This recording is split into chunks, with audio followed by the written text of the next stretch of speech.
Alright, g'day, hi, welcome. It's 1:45. Holy smokes. What is the dust from on the roofs?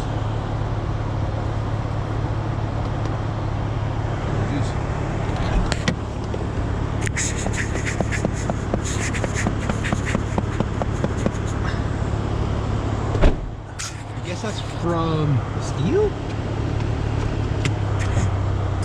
Launch. Slowly. Yeah, I'm hitting the ceiling. What's going on?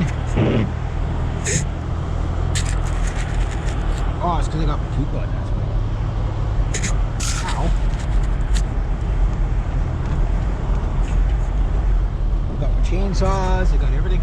Alright, a little bit of a... Could have been a... Oh, geez. I can't go down this road too fast. God knows what we'll do to this poor car. My GoPro is literally hitting the because of the toque. Alright. So, the question you guys need to know the answer of. Oh, squeaky belt, squeaky, squeaky. And you must know the answer of. Is, do I run my chainsaw that loose?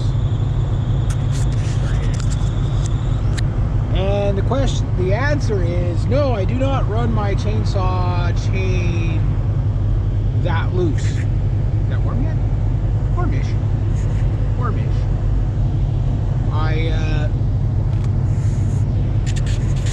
Is that the cool? Yeah, okay. No, what I do is I back my chain off when I'm done for the day.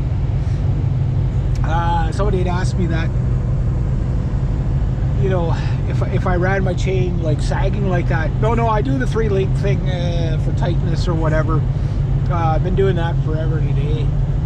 But I also did a video a little while back on when you're done with your chainsaw. You know, like sometimes your chain just runs loose as it heats up, right? Gotta stop here, grab some steel from out of that bin. There's probably about 1,000 pounds of steel out of that. I've been taking about 200 pounds at a time in this car. Pretty funny. But anyway, it's like I let the chain sag at the end of the day anyway. I don't tighten it up because when it cools, it puts a lot of stress on the crankshaft, right? Because the chain, actually the steel shrinks, right? Because it's cooler.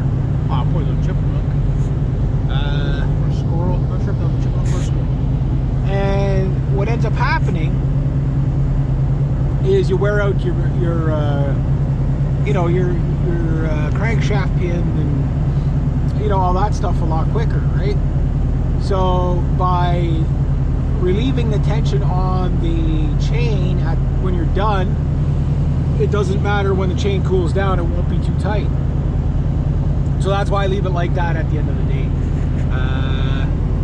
There's that cool kids photo. There's some metal there too. Should stuff that. Grab that on the way back. I got lots of metal to grab today. And other good news, guys, I found my GoPro Hero 5.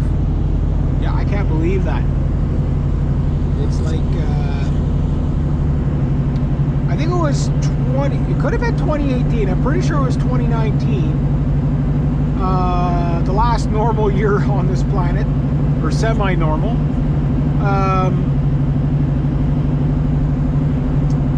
I lost my GoPro Hero 5, and I thought either I set it down somewhere in the hall on New Year's Eve and being drunk and all, maybe somebody could have taken it, and then, or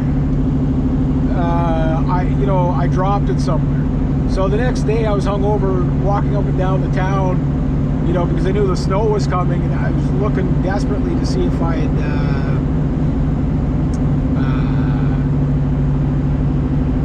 basically dropped along the way, and I never found it. And then yesterday, up in my music room, which used to be my old bedroom, I saw like a little package just sitting there, and it was kind of like underneath some clothes on top of some totes right by the door, right? And I picked it up, and in the bag was the GoPro Hero 5. And I'm like, no way, I couldn't believe it. So I got 2 GoPros now, so that's good. Pretty happy about that. And it still works and everything like that. I had to charge it up, obviously, but all the footage from that time is still on there, so I gotta check that out and see what I'll keep, see what I'll get rid of. And yeah, so yeah, there's that. Then there was another question or observation some of my subscribers have made about everybody passes me while I'm driving. This is probably fairly true. And is it because I'm a slow driver? No, I'm actually doing the max speed limit.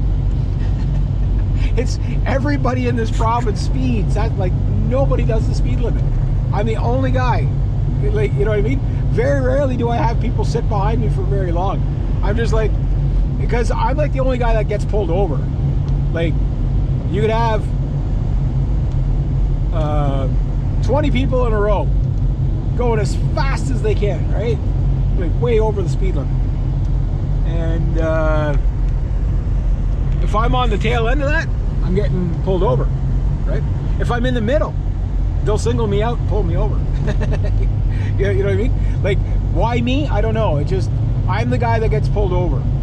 I'm the guy that they're checking for insurance money. I'm the guy that they're, you know, and it's not that my vehicles are any better or worse than, well, usually worse than most people's, but, you know, like, I've seen a lot worse vehicles out there.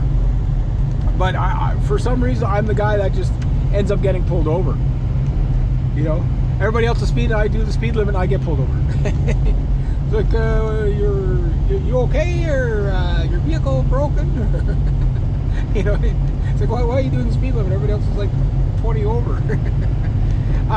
In Quebec, they give the speedometer a leeway of 10 kilometers. So if you're 10 kilometers over, they usually don't touch you, because they'll say that could be just, you know, different tires, it could be calibration of the speedo. So usually you can get away with 10 over, but 11 over, they're stopping your ass. Yeah, it's like, yeah, well, either way you would be over. You know what I mean?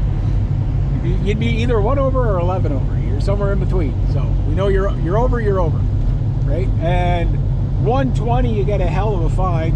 At 140, which is 85 miles an hour, they'll pull your license and you'll go to jail. I don't know how long you go to jail for, if it's just a night or whatever, but you will go to jail, typically. Yeah, not always, but typically. 100 miles per hour or 160, your ass is definitely going to jail. I got to stop there on the way back. Cover that garden. I got a busy day lined up for me. Yeah.